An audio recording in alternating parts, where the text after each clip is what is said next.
வணக்கம் நேர்களே. இலங்கையில் புதியதொரு அரசியல் யாப்பை உருவாக்குவதற்கு இப்போது முயற்சிகள் மேற்கொள்ளப்பட்டு வருகின்றன. அதாவது குறிப்பாக 1972ஆம் ஆண்டு உருவாக்கப்பட்ட இலங்கையினுடைய கான்ஸ்டிடியூஷன் யாப்பு என்பது பல மக்களுடைய பல தேவைகளுக்கு பொருத்தமற்றதாக்கிவிட்டதாகவும், ஆகவே புதிய ஒரு அரசியல் யாப் என்பது உருவாக்கப்பட வேண்டிய தேவை தற்போது உணரப்பட்டிருப்பதாகவும், குறிப்பாக தென்னிலங்கையை பொறுத்தவரையில் அங்கு ஒரு நிறைவேற்று அதிகாரமுள்ள ஜனாதிபதி முறை ஆட்சி முறைமை ஒன்று இருக்கிறது. அது இல்லாமல் செய்யப்பட வேண்டும் என்று அது ஆரம்பிக்கப்பட்ட நாளிலிருந்தே கூறி வந்த போதிலும் இப்போதுதான் அதற்கான சந்தர்ப்பம் கிடைத்திருப்பதாக, அதாவது அந்த புதிய ஆட்சி மாற்றத்தின் பின்னர் தான் அந்த சந்தர்ப்பம் ஏற்பட்டிருப்பதாக பலரும் தெரிவிக்கிறார்கள். அதே போல் தமிழ் மக்களுடைய பிரிவடிப்பு உள்ள தமிழ் மக்களுடைய இனப்பிரச்சனையை தீர்ப்பதற்கும் இந்த சட்ட விழுமியங்களை உருவாக்குவதற்கும் இலங்கை அரசியல் யாப்பின் ஊடாக தமிழ் மக்களுடைய அந்த அரசியல் உரிமைகளை உறுதிப்படுத்துவதற்கான சில அம்சங்களை கொண்டிருப்பதற்காகவும் இந்த புதிய அரசியல் யாப்பு உருவாக்கப்படுவதாக இப்போது தெரிவிக்கப்படுகிறது. இது தொடர்பான ஒரு விதந்துரையை, அதாவது பாராளுமன்றத்தை ஒரு அரசியல் சபையாக மாற்றும் நடவடிக்கைக்கு பிரதமர் இப்போது முன்மொழிந்திருக்கார் பாராளுமன்றத்திலே. இது அநேகமாக இந்த மாத இறுதிக்குள் அது ஒரு அரசியல் சபையாக மாற்றப்பட்டுவிடும். அதன் பின்னர் மக்களுடன் கலந்துரையாடல்களை மேற்கொண்டதன் பின்னர் அவர்களுடைய கருத்துக்களை உள்வாங்கி அதன் பின்னர் அங்கு ஒரு புதிய அரசியல் யாப்பொன்று உருவாக்கப்படும் என்றும், அது பாராளுமன்றத்தினால் அங்கீகரிக்கப்படும் பட்சத்தில் அது மக்கள் முன் ஒரு சர்வஜன வாக்கெடுப்பினூடாக மக்களுடைய கருத்து கணிப்பிடப்படும். அது மக்களால் ஏற்றுக்கொள்ளப்படும் பட்சத்தில் அது இலங்கையினுடைய புதிய அரசியல் யாப்பாக உருவாக்கப்படும். இதுதான் இப்போதைக்கு புதிய அரசாங்கம் எடுத்துள்ள முடிவு. இலங்கையில் 2015ஆம் ஆண்டு ஜனவரி மாதம் 7ஆம் தேதி இடம்பெற்ற தேர்தலின் போது மைத்திரிபால சிறிசேன அவர்கள் ஜனாதிபதியாக வந்திருந்தார். அதன் பின்னர் ஆகஸ்ட் 17ஆம் தேதி இடம்பெற்ற தேர்தலின் போது ரணில் விக்ரமசிங்க தலைமையிலான பிரதமர் தலைமையிலான ஒரு ஆட்சி அமைக்கப்பட்டிருக்கிறது, கூட்டாட்சி அமைக்கப்பட்டிருக்கிறது. இருவருமே குறிப்பாக இலங்கையில் ஒரு புதிய அரசியல் யாப்பு உருவாக்கப்பட வேண்டும் என்ற தேவையை மக்களிடம் முன்வைத்து அந்த ஆணையை பெற்று இப்போது அதை நடைமுறைப்படுத்தி வருகிறார்கள். ஆகவே அந்த விடயத்தில் மக்களுடைய ஆணையை நடைமுறைப்படுத்தும் என்ற ஒரு விடயத்தில் இந்த புதிய அரசாங்கம் சரியான பாதையில் சென்று கொண்டிருக்கிறது போல தெரிகிறது. புதிய அரசியல் யாப்பு என்பது தமிழ் மக்களுக்கு உபகையான தீர்ப்பை தரக்கூடும். இலங்கையின் ஒட்டுமொத்த இலங்கையின் ஜனநாயகத்தை நிலைநாட்டுவதற்கும், நீதித்துறையை வலுப்படுத்துவதற்கும், சர்வதேச உறவுகளை வளர்த்துக் கொள்வதற்கும், பொருளாதார அபிவிருத்தியை ஏற்படுத்திக் கொள்வதற்கும் எவ்வாறு உதவி செய்யும் என்பது போன்ற விடயங்களை இன்று கலந்துரையாடுவதற்காக தமிழ் கார்டியனுடைய பத்திரிகையின் இணை ஆசிரியரும் ஐநா மனித உரிமை பேரவையில் பணிபுரிந்தவருமான சிவகுமார் சுதர்சன் அவர்களை நாம் இன்று கலையம் அழைத்திருக்கிறோம். Sudarshan, welcome to the show. Thank you. Sri Lanka is in the process of making a new constitution. Yes. At least they have taken some preliminary steps towards that. Do you think Sri Lanka needs a new constitution? I think given the history and how there's been a consistent issue of underrepresentation of the Tamil community, just on that aspect, it does need a constitution. And then especially with what happened over the last 6 years after the war, now you can see also the majority community also feels it needs a constitution. So I think for once now both communities actually are both saying it needs a new constitution. The issue is they're saying it for different reasons, but it does need a new constitution. Yes. So in that sense, the government is going on the right path. Am I correct? It depends on the right path for who. So that's where the question will come. So if we look at Tamil aspirations, if the government can commit to ensuring that the Tamil aspirations and their demands are met within the constitution, then that could be on the right path. Now it's early days. They've just announced a consultation process, so we have to see how serious they are about going forward. However, it's important to note that even in the run-up to this, if you look at just the history of last year, when you look at the presidential elections and the parliamentary elections, there has been signs where we've seen the government has already rejected the Tamil demands. So it's going to be interesting to see what difference this new process will have compared to what they were doing during the parliamentary elections and during the presidential. But for the Tamils, as far as the Tamils are concerned, they have a complete different look towards the constitution. They think any solution, every solution has to come through the constitution, as far as at least the political parties are concerned. Okay. And for the Sinhalese, the majority Sinhalese, if you look at them, they want the abolition of the executive presidency, they want the electoral system to be changed, they want the independent commission to be set up, they want some guarantees towards civic rights and so on and so forth. Sure. How do you reconcile both? And they want that to be within the unitary character of the state. So it's hard to reconcile both unless they can initially have a good understanding of the nature of the island. So that's the thing. Like, even they say they want a unitary constitution, but the UK has a unitary constitution. But the differences in the UK is the UK understands what the nature of this region is. So the UK understands that there are different nations on the island here. So you'll never have the British Prime Minister say that the Scottish people are not a nation. He will acknowledge that they're a nation. However, in Sri Lanka, we're not even at that stage, so they can't expect to say it can only be a unitary constitution without understanding the nature of the island. So that's one of the biggest first hurdles. And then on top of that, already the current unitary constitution, the way it's set up, it allows for like a majoritarian rule, which means the Tamil community has always been underrepresented in the constitution, which is why now they're demanding the changes that they have been for the last 60 years. Once the Tamils, I think sometime back, Tamils explicitly said they need the executive presidency to be in place so that they can take their grievances to a person who has the executive authorities. Here, if you abolish the executive presidency, then you have to take the problem to the parliament, which has so many representatives. Yeah. Do you think it should be abolished? So this again, it's a catch-22, which is quite interesting because especially Western media, they're like, yes, getting rid of the executive presidency is very good, and they're saying Sirsen has made progress, but actually, even after the UN Human Rights Council, the only progress he made in terms of the Tamil issues, when he released a few prisoners and pardoned some, he did it because he had the powers of the executive presidency. So if that goes, then, like you said, he has to work through a parliament, and again shows and highlights the problem of this majoritarian unitary state structure, where now we're going to see where when everything has to be passed through parliament, they're going to have to pass through demands for the Tamils, such as re-merging the northern provinces. This was a key demand on the TNA manifesto, which everyone voted for. So for them to pass that through parliament when the southern parties, when they canvassed during the parliamentary elections, they made sure they rejected any talks of re-merging the north and the east province. So now if they go back to this parliamentary structure, it's going to be very difficult for them to get a two-thirds majority. And these are the issues that actually the international press may fail to pick up on, because they'll see this as getting rid of the executive presidency is a normal democratic right, and it's a normal thing that happens, but they may fail to recognize the fact that the majoritarian nature of Sri Lanka will not allow all the changes to get passed through that they need to have a stable island. So if you had a good president, for instance, 1994, when President Sivakumar Sudharsan, former president, was elected to power, she promised to abolish the executive presidency. She said, leaving the entire power into hands of one man. Yeah. If you had a bad egg, then your country is done with. Yeah, sure. Probably that is what has happened during the past 10 years. But still, she didn't take any attempt to kind of abolish the presidency. But she came on the popular Tamil vote. Tamils thought that she would do something for the Tamils in terms of their rights. Yeah. So, will it be disadvantages for the Tamils to abolish the executive presidency? For instance, if you had a good president who is favorable to the Tamils, or who is sympathetic towards the Tamils cause, or at least looking at Tamils problem in a just manner, sure, that would work. It's not disadvantages to the Tamils getting rid of the executive presidency. It's disadvantage if they get rid of it and then don't change the nature of the constitution. So they can get rid of it, but then they need to have the safeguards in the constitution that devolve the powers fully to the Tamils, so they're not at the control of a majoritarian parliament. So that's where the balance is. So we can say if the executive presidency goes, there has to be the fully devolved sufficient powers to the north and east provinces.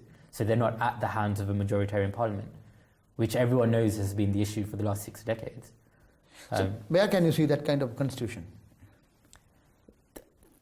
I guess if you look at what Vigneswaran was saying in there was a recent think tank set up by the Swiss government where Vigneswaran gave a statement, and he says it quite well. He goes, there are now so many examples in the world where there are different levels of constitution that essentially allow one thing. It allows for people to be sovereign within that setup, and that's what we need to go for. Like, it can be, people just need to sit down around the table and make sure that the things that people have voted for in terms of their sovereign rights and being able to administer their own processes are respected in any constitution, where they can't be overruled by another body in the country.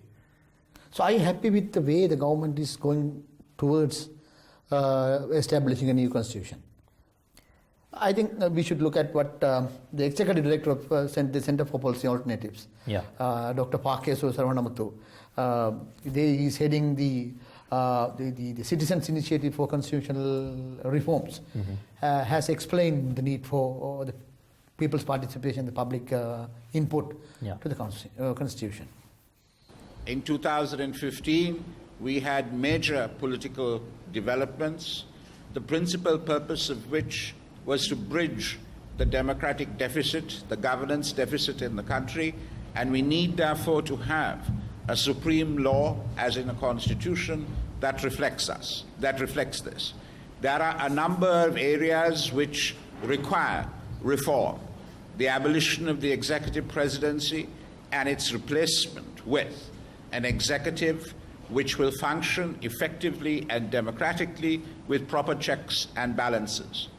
A new electoral system that combines the representativeness in terms of a constituency MP as well as a return to parliament and seats according to the proportion of votes polled in the country. Very importantly in this respect, of course, is a constitutional settlement of the national question. This is not something that has been debated in 2015, but nevertheless it remains at the very heart of this country as a functioning democracy which accommodates and answers to the grievances and aspirations of all of its peoples. Are we going beyond the 13th Amendment? Indeed. Are we going to the full implementation of the 13th Amendment? How far beyond it are we going to go? The government of the day had a manifesto pledge in January of last year which said maximum devolution within a unitary state. We look forward to seeing as to what that actually entails, whether it does really meet the test of meeting the grievances and aspirations of the people of our country. That's what Dr. P.Karunakharan, who is an expert on the constitutional reforms and the citizens' initiatives. What is your take on his statement? So I think the process of consulting people is always welcome, but again, it's about what's the initial environment. So they haven't announced the simple things like the military are going to go.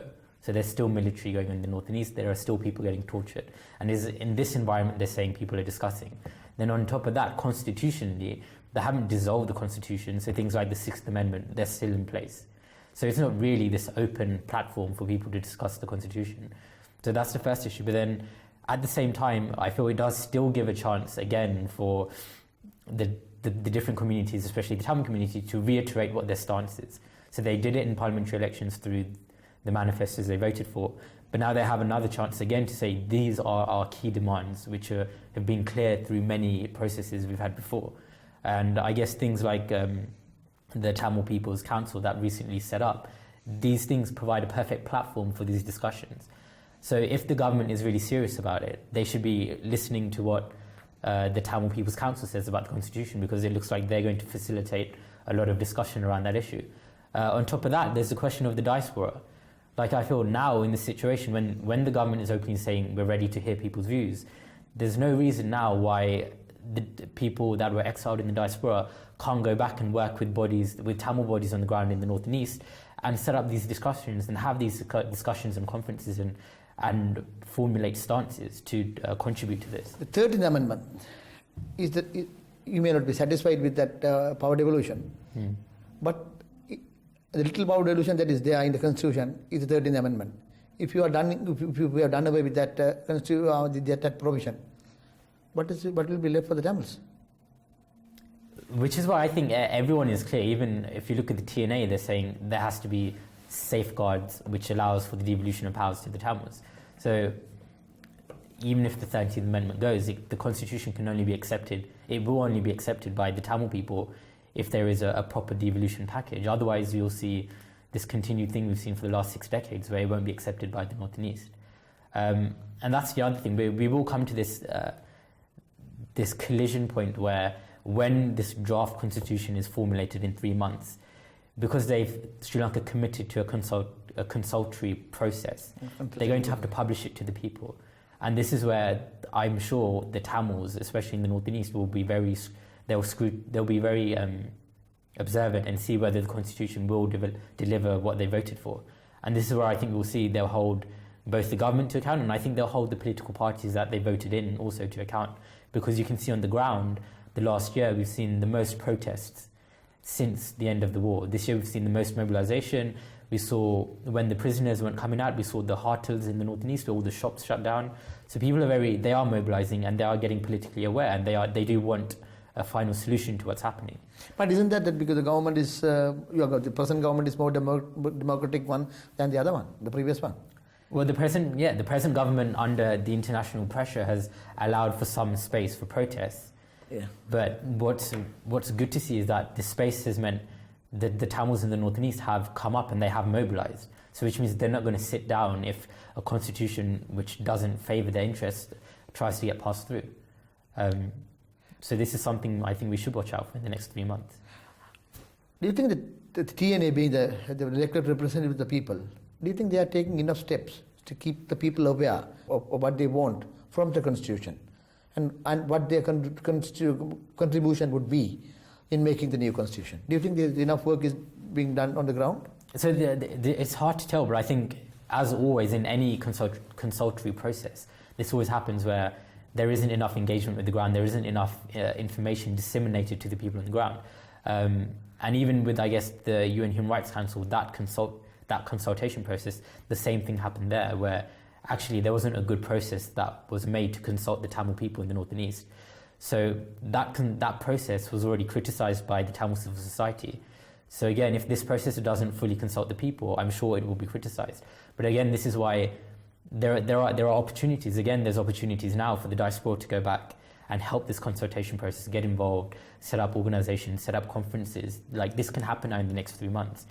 And again, when you see that there is now another platform that is arising, so even though I expect the TNA to go and consult the people, if it doesn't happen, you can see, when it doesn't happen, you can see the people themselves are ready to mobilise and create their own platform to discuss these issues. So the special committee has been set up by the government, consultative committees. They are going around everywhere, taking the people's input and taking people's opinion, ideas. Yeah. If they go, because they are talking about 3 months period making the constitution consultation, if this particular committee goes to Northeast, do you think people are prepared to come forward with the ideas?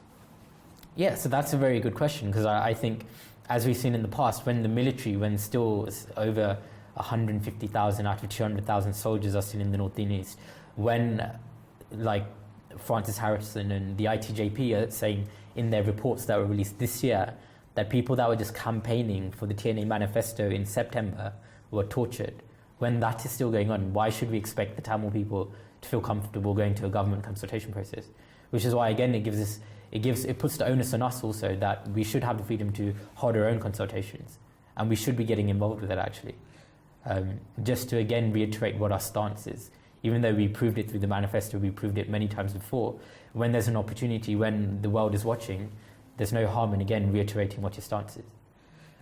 So that's something that can happen. It doesn't need to be done through a government consultation process. You talk about the diaspora, and you said diaspora also can make their contribution towards making the new constitution.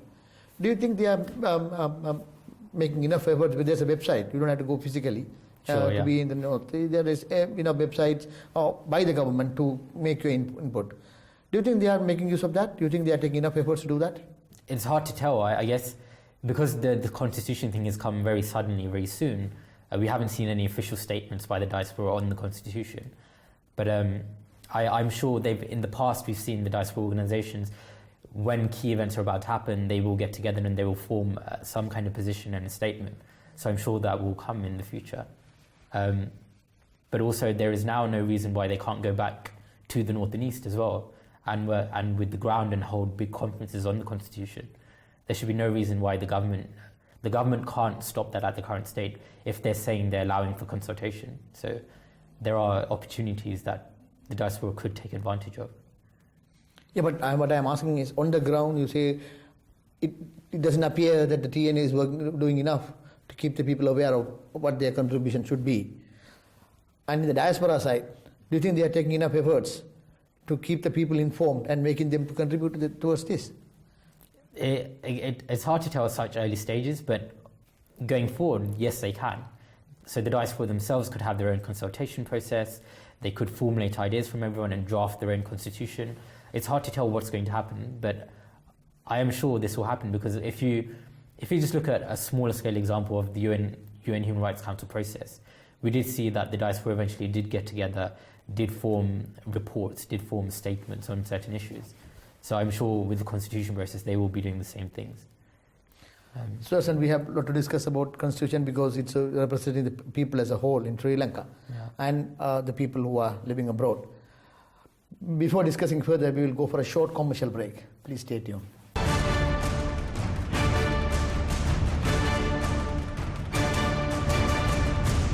Welcome back. நாங்கள் இப்போது இலங்கையில் புதிய அரசியல் யாப்பொன்று தயாரிப்பது குறித்து இலங்கை அரசாங்கம் புதிய முயற்சிகளை எடுத்து வருகிறது. இது தொடர்பான பொதுமக்களுடனான கலந்துரையாடல் இப்போது ஆரம்பிக்கப்பட்டிருக்கிறது. இது தொடர்பாக தொகுதியாக சென்று அரசாங்கத்தால் நியமிக்கப்பட்ட கலந்தாலோசிக்கும் குழுக்கள் இப்போது மக்களிடம் சென்று தமது தகவல்களையும் கருத்துக்களையும் சிவில் அமைப்புகளுடைய கருத்துக்களையும் பெற்று வருகின்றன. இந்த வகையில் கடந்த வாரம் வரதராஜ பெருமாள், பாக்கிது சரவணமுத்து போன்ற முக்கிய புள்ளிகள், கருணாரட்ன போன்ற அரசியல் தலைவர்கள் கூட அங்கு சென்று தமது கருத்துக்களையும் தமது எண்ணங்களையும், அதாவது இலங்கை தமிழ் மக்களுடைய இனப்பிரச்சனையை தீர்க்கும் நோக்கில் சில விதந்துரைகளை முன்வைத்திருக்கிறார்கள்.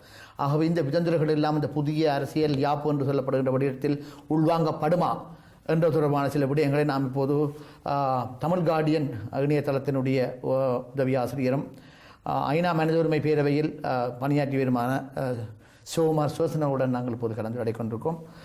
Sudharsan, I think early, a couple of weeks ago, TNA leader, the main opposition leader, R. Samandan, has made a statement in Parliament where I think he said about the solution within the undivided Sri Lanka and about the Tamils' rights and so on and so forth. The war has come to an end.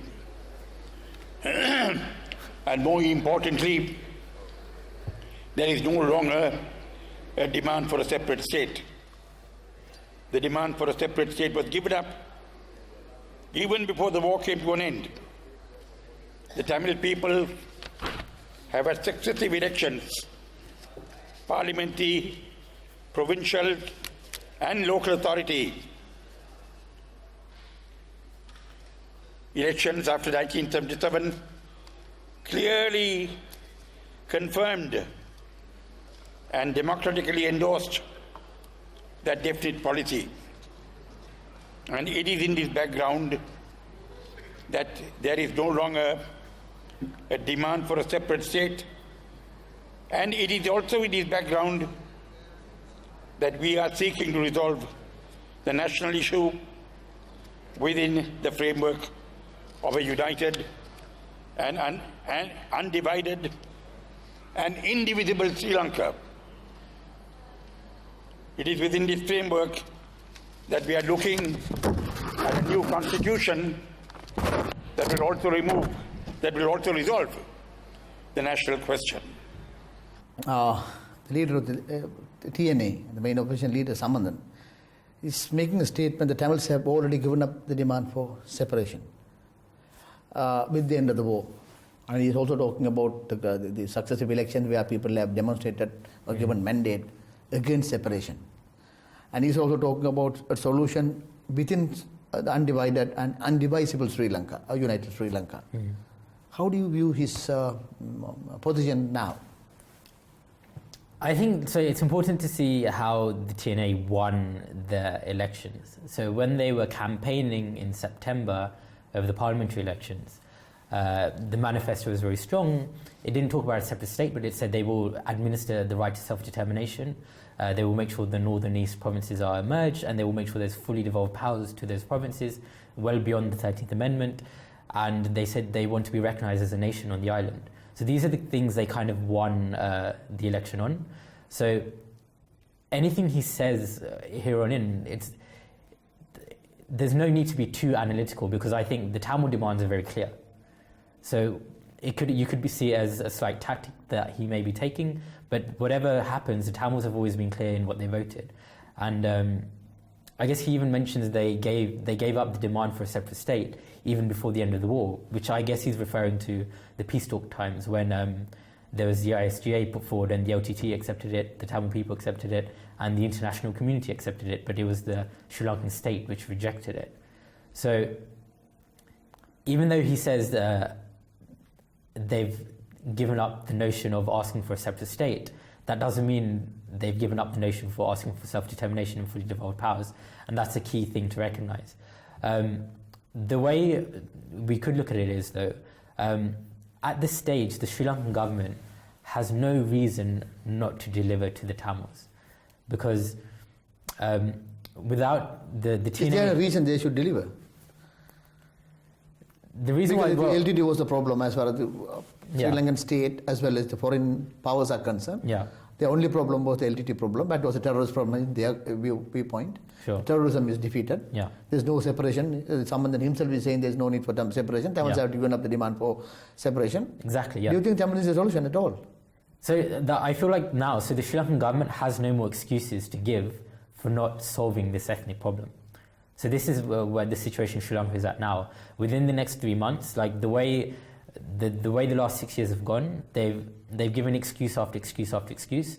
First they said it was Mahinda, that was the problem. They've got rid of Mahinda. Now they've got a new government. So now they've run out of excuses. Then they said the Tamil militants were the problem. There's no more militants. So there's no more excuses.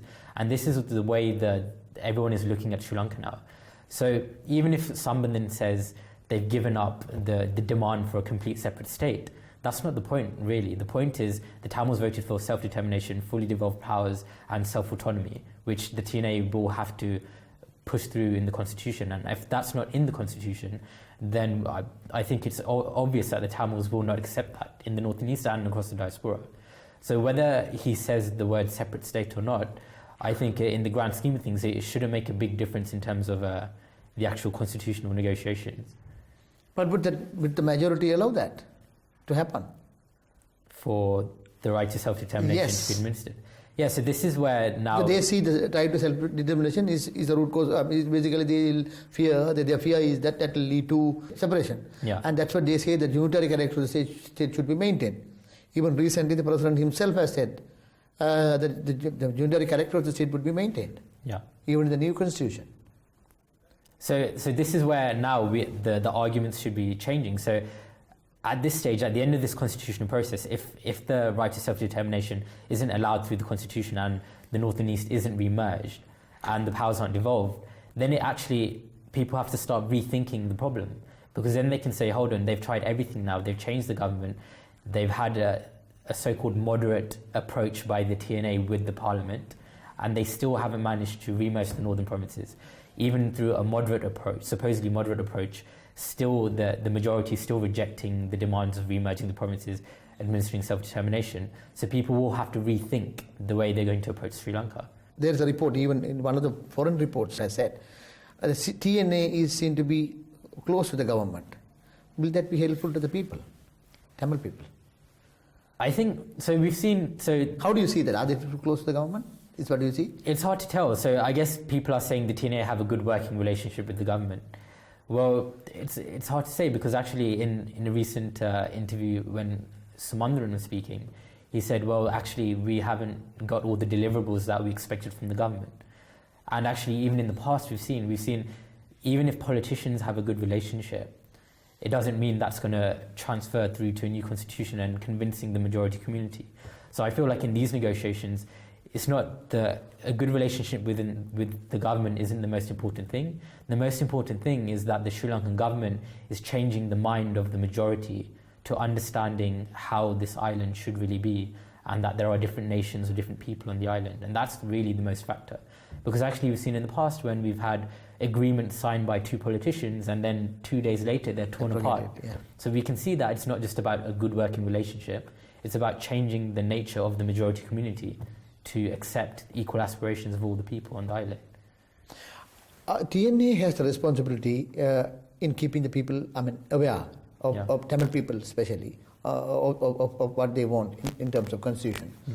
As the main opposition party, they also have the responsibility and the obligation to keep the singular people informed of the Tamils' demand and Tamils' need in terms of constitution and constitutional arrangements. Do you think at least they do that part well, being, as you said, close to the government? Yeah, so again, it's hard to tell. So I guess there's been two... Do you think they have the role to do that? Do you think I they do. that? I think they should have a role of being very clear in articulating what the Tamil people have voted for in the manifesto. But also, the person who has a bigger role of doing that, I feel, is the Sri Lankan government.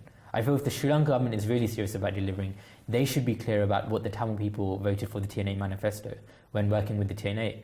Because this ethnic solution, you can't bring it in through the back door. You can't have just good relationships with the politicians, write a good constitution, and then expect the majority community to accept that when they devolve powers to the Tamils. Because we've seen in the past, we've already seen now actually, the Buddhist monks are already starting to mobilize because the new constitution is trying to bring in an act which will try and diminish the powers of Buddhist monks. And already they're mobilizing around that. So if they're not even informed about what's going to happen in terms of devolving powers for the Tamils, it's not a lasting solution, which has been the problem over so many decades now. The title has been a problem always. You talk about Timbu principles. Yeah. Sinhalese are a bit nervous about those. We talk about Timbu principles. Yeah. We talk about 13th Amendment, they are a bit nervous. Yeah. We talk about federalism, they are nervous. If we talk about separation, they are nervous. Yeah. All what they are stuck to is the unitary constitution of the state. But TNA is the main opposition. They also have a wider role, keeping the majority people of the Sinhalese informed and taking the campaign towards them and convince them and bringing them closer to explain them that, this is what the Tamils have been looking for. And as he has already, is the second time that he is making a statement that Tamils have given up the demand for separation. So he's basically alleviated the fears in the minds of the Sinhalese that the separation is no more. But he is saying that we don't want that, but he doesn't say what he wants. Do you think he has a role to do that? I feel like to see a lasting solution, yes, I think this is the time now for everyone to be open and honest with the demands. But I feel like there have been some instances in Parliament where the TNA have said good things. But again, it's not about saying it in Parliament, it's about actually enforcing it. So when the government isn't delivering, then they really need to call out. They need to mobilize. The people should be mobilized around their political parties, which isn't happening. Instead, we're seeing the people in the north and east are mobilizing by themselves and protesting. So there is maybe this visible disconnect where the mobilization is happening in the north and east, even though the TNA isn't actively mobilizing people. The Tamil people themselves are mobilizing when they feel there isn't good movement. People like Karunakaran of the New Left Front, he has explicitly said the solution should be based on self-determination and Tamil homeland. And he also said, he went to the extent of saying there should be a separate Tamil regiment in the army and the police. Sure. Yeah. If leaders like Sinhalese community are saying this, why TNA is shying away from that? Yeah, do you think they should get together with these people to go towards the Sinhalese people and tell them this is what we want? If you look at the manifesto, they say all of that, right? They say the military needs to go, military needs to be taken out, they need to have full police powers, full land powers. So it's there in terms of what the Tamil people have voted for in the manifesto. So the question is what they feel the strategy is to implement the demands of the Tamil people. Analytically, just looking at it, maybe at the moment they feel that they just want to engage with the process, and because there's an opportunity there, see what happens. Now, there are signs that already have happened that are showing maybe this process may not work, because even just demands in the run-up, just this last week, ministers were rejecting re-merging the north and east provinces. So there are already signs that are happening that maybe this process won't work. So the question is what they're going to do when the process really starts to fail and it's becoming obvious that the constitution isn't going to meet the demands of the Tamil people. And that's when I feel they will be very strongly questioned, and you'll see that actually even the Tamil people on the ground in the north and east will also mobilise, because actually I think just yesterday outside a TNA meeting in Kilinochchi there were protests about the disappeared, and people were saying, why haven't we had any progress in this? We were talking about diaspora before the break. What do you think their contribution should be? Because most of the people are living in federal states like Switzerland, or we take any states. Do you think they have a better experience in explaining to the people on the ground as well as the government on their input? Because the government is looking forward, Foreign Minister Mangala Samajava has said, we are in fact, they have lifted the ban on most of the Tamil diaspora organization. And they are free to go now. Most of them have gone and come back. And they are working, some people have very close working relations with the government and people who are close to the government in terms of international representatives. So think what role they should play.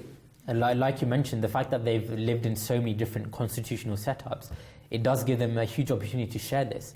And again, there is no reason now why they shouldn't be able to go back to the ground and hold conferences on these issues with the civil society. They're working with the civil society there. These things can happen, and I think they'd be very helpful if they do happen, because then it allows, because even if the government isn't reaching out to the Tamil people and they're not sending resources for this consultation process, the diaspora presence there will provide the resources for it to be done properly. And then again, the Tamil demands can be reiterated, and it forces the government to either act on the Tamil demands or not. And then if they don't act on the Tamil demands, then people can say, this process happened, it still hasn't worked, we again need to rethink how we're going to approach Sri Lanka. But the Tamil diaspora groups, they are very powerful, I know. But they made a lot of cases. They are in terms of war crime issues, and war crime probe, and in terms of giving witnesses and so on and so forth. But before the UN Human Rights Council sessions, last time you were there, they made a lot of demands, they met a lot of diplomats, and they were meeting with leaders and so on and so forth. They said the UN resolution should be, at least said that there should be a hybrid mechanism along the lines of what the High Commissioner has said. They were demanding that. They were meeting a lot of people. But it seems that they succumb to the international pressure. The resolution is completely watered down, and they accept it, like what the TNA did. I think so. That was a very interesting situation. But when you look to the response from the Tamil diaspora organizations, I think though they said this resolution is a step forward, they didn't wholeheartedly welcome the resolution. They said it still has to be administered as a hybrid court, and they still called for international judges, so they still kept the demands the same. So I think they saw it as a step in a process forward, and they didn't wholeheartedly welcome it. But then even the resolution itself, even though the wording was slightly changed, it can be interpreted in many ways. But the way the UN Human Rights Council interpreted it was to be set up essentially as a hybrid mechanism, because it called for the involvement of foreign judges, international judges. And that's why actually today, now we've seen Sirisena in three, I think, public statements with Al Jazeera and with the BBC. He's rejected the international component. The reason why he's rejecting this is because he knows the international community are expecting it to be a hybrid mechanism. That's what they expect. So even though it was watered down, the way it's been interpreted is as a hybrid. So in that sense, Sri Lanka is failing with the resolution. But he himself is, at the same interview, he has said that there will be no foreign judges, and any jurisdiction will be local, and it will be based on the constitution, local constitution. That's what they are making the constitutional arrangements. And he also said in the BBC interview that we have to save the soldiers. Do you think the president is not genuine? If you look at, it's hard to tell whether someone's genuine or not, but you can look at the actions that have happened or the way they've acted. So a lot of people will quote the president's parliamentary speech, where it was meant to be a groundbreaking speech in parliament, where he talked about all the different people on the island and treating them equally, which is fine. But what we've seen in the history of Sri Lanka, especially with the Sri Lanka's foreign minister like Mangala Samavera, you can make a statement, but everyone knows that unless you do the hard work in Sri Lanka to change the majority perspective, a statement won't deliver any change. So this is where we can analyze Sirisena. So on things like Sirisena, while talking about President Sirisena, last month, I think when he went to Jaffna for the Christmas function, he went to the IDP camps in the north, where he visited their huts one by one.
Do you think he's doing a PR exercise there, or do you think he's really genuine? Because he after meeting the people, there he promised within 6 months he will try to resettle them as much as possible in their native places, and he is taking some steps. So some people argue he's genuine, some people will argue he's not. So looking at his action, you said about action. So if you look at the action, so if you look at on accountability, if you look at his public statements now, especially after today, he's completely rejected international involvement, which was a key demand of the Tamil people. So, and again, he talks about saving the face of the military instead of just talking about justice. So those things would suggest that how serious is he? Because if he really wants to deliver on accountability, he needs to tell people that the military committed crimes. The other issue is the UN report talks about systemic crimes. It's not just crimes, it's systemic crimes, which means war crimes. And he still doesn't openly talk about how it was a systemic crime against the Tamil people. So there are those actions he still hasn't done to show he's committed to accountability. Then on top of that, again, things like the military, which has been a key demand by the NGOs, the international community, and the Tamil people, he's still not willing to commit to remove the military. Not only is he not willing to commit to remove the military, he's not saying there's a problem. He hasn't acknowledged that there's too much military in the north. So these are like small actions he could do to show he's committed. But instead, if he's doing just a good statement or a visit, though that can be interpreted as, yes, it's goodwill, but there are smaller things he can do that make a bigger difference to the daily lives of the Tamil people. Give me a brief statement of what do you want the TNA as with the diaspora group to do in terms of constitution. Give me a very brief statement. We are going to wind up. I think there is a consultation process. I think the Tamils historically have repeatedly defined what the aspirations are. I think, again, when there's another consultation process, it can be used as another method to redefine or just reiterate what the principles are, and then engage as strongly as you can to get it implemented in the Constitution. But also be aware that as soon as it starts failing, you need to be prepared to make sure you have a strong statement or a plan to ensure that the Tamil interests are administered to or not compromised by the Constitution. On that note, we will wind up today's program. அதாவது தமிழ் மக்களை பொறுத்தவரை தமிழ் மக்கள் பல தடவைகள் தேர்தல் வாயிலாகவும் பல்வேறு போராட்டங்கள் மூலமாகவும் தமக்கு என்ன தேவை, தங்களுடைய தேவை என்ன, தமக்குடைய பிரச்சனைக்கான தீர்வு என்னவாக இருக்க போகுது என்பதை தெளிவாக முன்வைத்திருக்கிறார்கள்.